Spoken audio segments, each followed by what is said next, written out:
Lisa, be online. But I'm not here to talk about myself. I'm standing here in the Brown-Blueford Foundation with Miss Jeralynn, and she is such a beautiful and a warm person, and she has such an awesome story to tell. Jeralynn, can you tell us about your foundation? Yes, thank you, Lisa, for having us.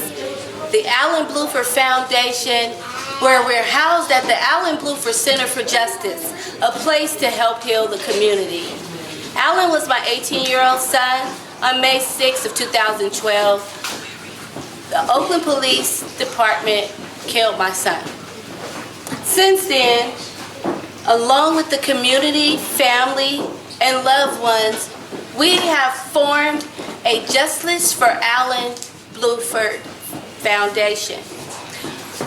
We're here today because on December 20th is Alan's birthday.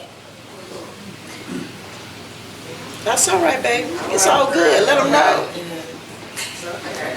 Instead of falling in our tragedy, we stand strong in our testimony. So here with the community, family, loved ones, supporters, we've come together to give back to those who have lost their loved ones. Today is December 18th. 3 years ago, we were at Laney College, where we celebrated Alan's birthday. Our keynote speaker was Angela Davis. The community, union members, family members, people from all over came to fight and speak out against this unjust that we all suffer. Yes. You know, Lisa, when it first happened, I felt as though people didn't understand, and they were ostracizing me and saying, why did that happen? But I know I have to stand and take a stand. Alan can't speak anymore. I always carry him in my heart, but I speak for Alan.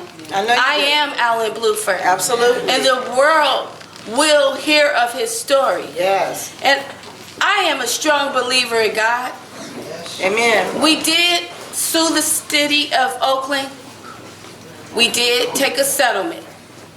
But my faith tells me that there will be justice for Alan. You see, there's no statute on murder. Right. And a lot of people think that it's said and done. But it is not said and done. And as God is my witness, I will fight until there is justice for Alan. And I truly believe that the God I serve will give me justice for Alan. Well, you know what? You already have the justice. It's just in the making. And you know, today we're having this celebration of life for Alan. So what I want you to do is tell us a little bit about Alan. Alan the person. Well, Alan was I know he was a beautiful person because you're a beautiful person. Thank you. Yeah, you can see how cute he is right here on my shirt. But Alan was a fun, loving, strong young man. Alan brought people together all the time. He was the friend that everybody wanted to have. He was the favorite from everybody. He got whatever he wanted from his dad, his sister, his brother. Everybody just was drawn to Alan. Alan would say cute things like, you know, I talked to my friends and I would say, get out of the room. And he wouldn't get out the room. He'd say, no, I want to listen. Or he'd say, Mom, I just want to hang out with you. And he is hanging out with us in our heart. Alan has made all kinds of accomplishments in his life. He was a 3.0 grade point average student. He won championships for teams that he played on. Wow. Alan was just an all-around great guy. And when he was 7 years old, his dad asked him, Alan, what do you want to be when you grow up? And he said, I don't know, Dad. But whatever it is, it will be big. Amen. And it's big. And it's big, absolutely. You know, there's a lot of people who have lost their children at the hands of violence, but it's even worse when you lose it at the ones that you pay their salaries. Absolutely. You understand what I'm saying? Because you look to them for protection, you look to them for guidance, you look for them to be an asset to the community and not for them to come in and destroy your life. Absolutely. We pay them to protect and serve. But unfortunately, in today's society, they shoot to kill. This is not something that just happens out of the blue sky. This is something that happens every day in every city of the United States. And we as a community, as a family, as a people, have got to unite and say no more. That's why here at the Brown-Blueford Center for Justice, my co-director, her name is Molly Costello. She was an RN for many years, but when this happened to Alan, she stepped out of her job in her community and stood up for Alan. And she and I went to Washington, D.C. We met with Obama's assistant. We met with the Department of Justice. Yes. And they told us it was only so much that they could do. But we are strong women of faith. And we decided that it's not going to stop there. What we have to do is change the law.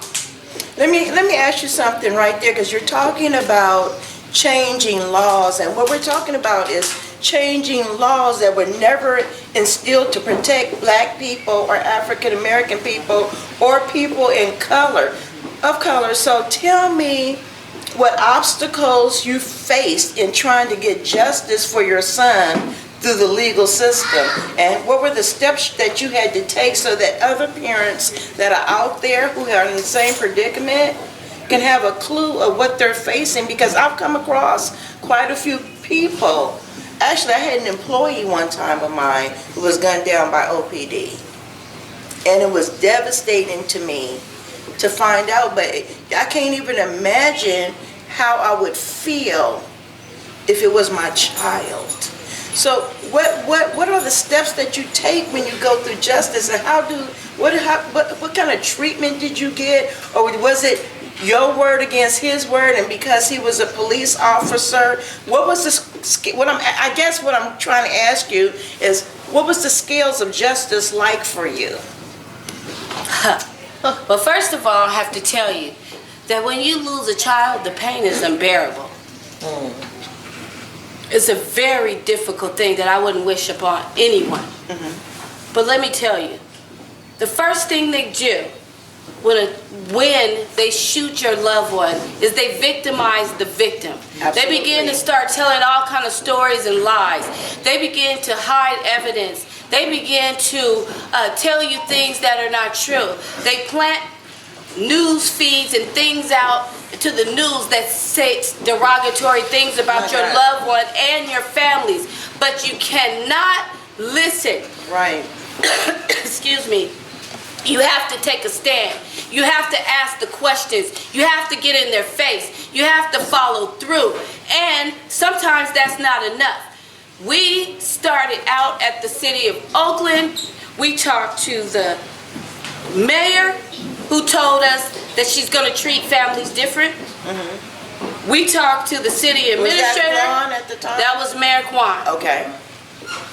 We talked to the city administrator that said she believes her cops. We talked to the police chief, who said that this was justified. So you were just a lie. We went to the DA, who said this was justified. We met with the assistant chief, who said it was justified. But I'm telling you, the God I serve, he does not take that for granted. Mayor Kwan is no longer the mayor. Right. Police Chief Howard Jordan was fired. They never say that. He said he stepped down for medical reasons. Right. But yeah, it's because all the lies that he told came to fruition. We found out the truth. The assistant chief resigned after 2 days. The city administrator got fired. So all the people that had things to do with Alan's case are no longer in office. But God said He make your enemies your footstool now. And I stepped right all over them. That's right. That's why I went from the city to the White House. You cannot, you have to get your own answers. You have to hire an attorney.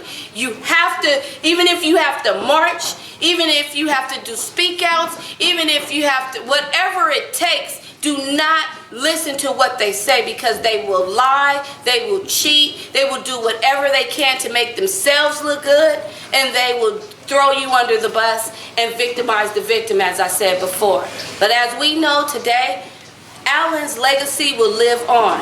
This is a part of the legacy today.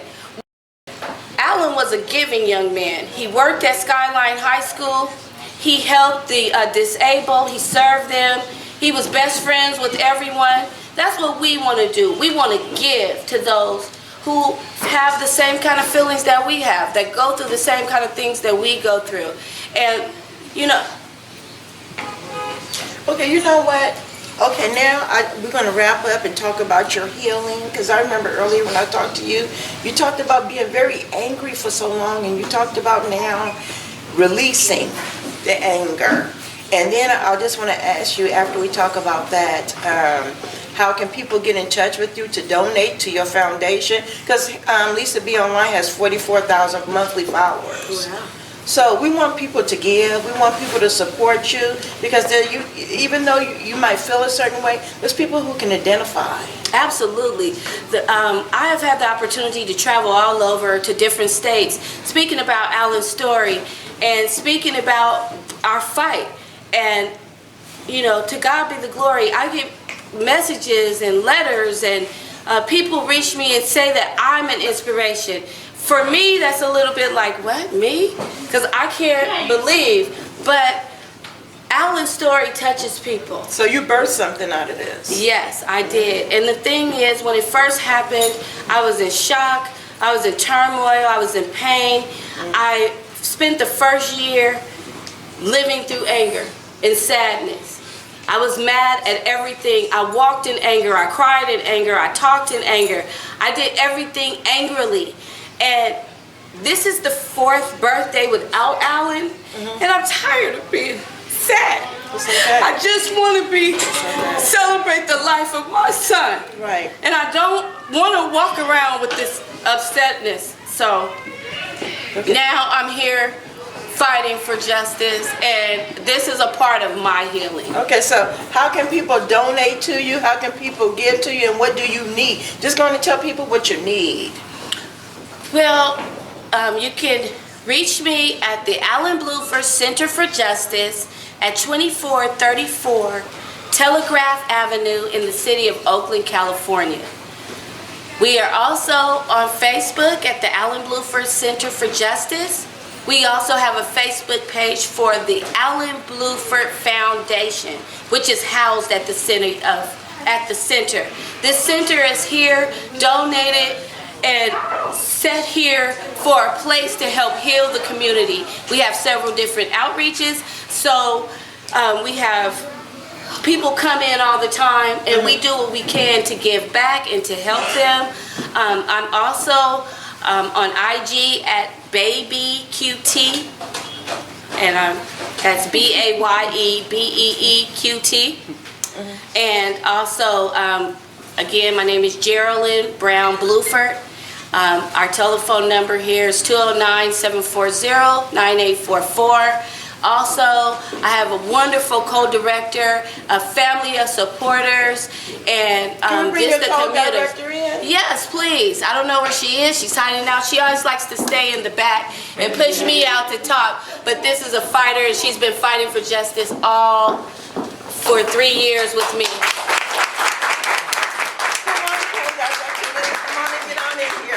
We couldn't do this without her. Tell them what you need. And the community. So we just need support for all of our outreaches, which is healthcare, counseling, inspirational speaking, fighting against police terror, which is a big thing. If you want to battle back, you got the right. They took the wrong boy, but you got the right sisters here. We'll go fight all the way with you. Okay. And we want to encourage all the mothers out there. We want to encourage all the mothers out there, or the fathers, grandmothers, aunties, uncles, friends, whoever you are. If you have lost someone to violence, please come reach out to Jeralynn. Come help unite yourself with her in this cause. God bless you. And as always, we're going to leave you with this. A soul saved beautifies a community. Hashtag me, Lisa B Online. We love you, and it's a wrap. Blessed 2016 to you. May God use you.